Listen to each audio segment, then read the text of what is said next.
You're looking at video of the escalating conflict between Israel and the terrorist group Hamas in Gaza. Welcome to Opinion Journal Live. I'm Mary Kissel.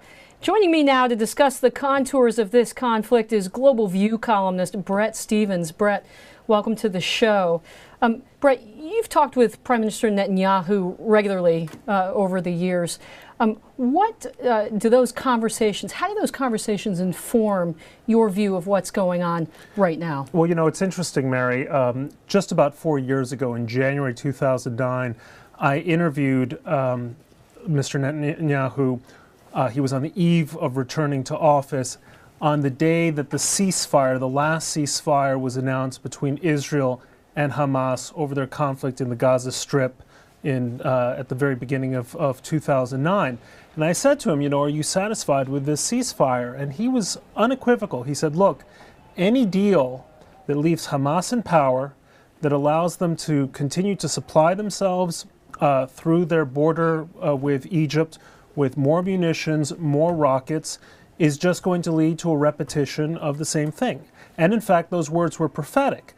What's interesting also, however, is he also seems to be going for a ceasefire rather than some different kind of arrangement which ends Hamas rule in the Strip. Okay, let's talk about that. What role does this changed environment that Israel now sits in the middle of? For example, I note that Egypt sent the chief of the Muslim Brotherhood to the Gaza Strip this morning to show his support. What role does that changed environment play in how Mr. Netanyahu is responding to the situation today? Well, the way it should affect the Israelis is they need to understand they have less room for maneuver than they had before. You know, previously in 2008 and 9, when the Mubarak government seemed firmly entrenched in Egypt, they could have a situation in which Gaza was this Hamas enclave, Hamas entrepot, because both the Egyptian government and the Israeli government were firmly opposed to Hamas. That's no longer the case. Right now in Sinai, the Egyptians used to have some control over what was going on in Sinai.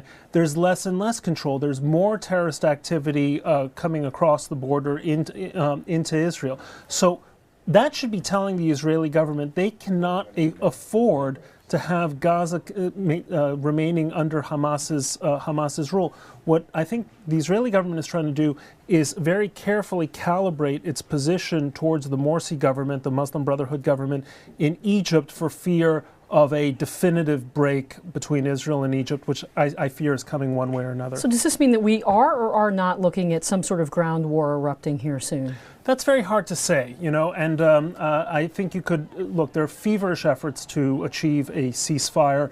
I think President Morsi in Egypt wants to show that he's the guy who holds the leash on Hamas. He's working towards a ceasefire. The Qataris are, the Turks are. I think the Obama administration wants a ceasefire. On the other hand, the rocket fire from Hamas is not letting up, and the Israelis have talked about a sort of a 36-hour window for this to end.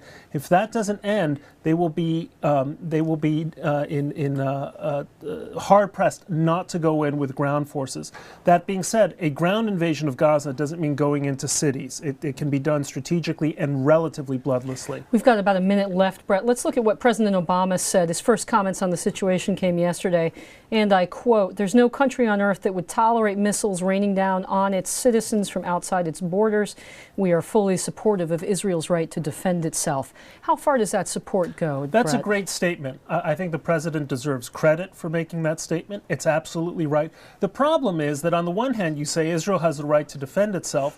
On the other hand, the Americans, along with the Europeans, are cautioning Israel about taking another step. They're urging a ceasefire, and so they're saying Israel has the right to defend itself, but you know, only up to a point. And I think what the Obama administration really ought to be saying is not only does Israel have a right to defend itself, but Israel will not have peace so long as this terrorist group Hamas remains in power in the Gaza Strip. Okay, we're going to leave it at that. Global View columnist Bret Stephens, some very unique insights there. Thank you so much for joining us.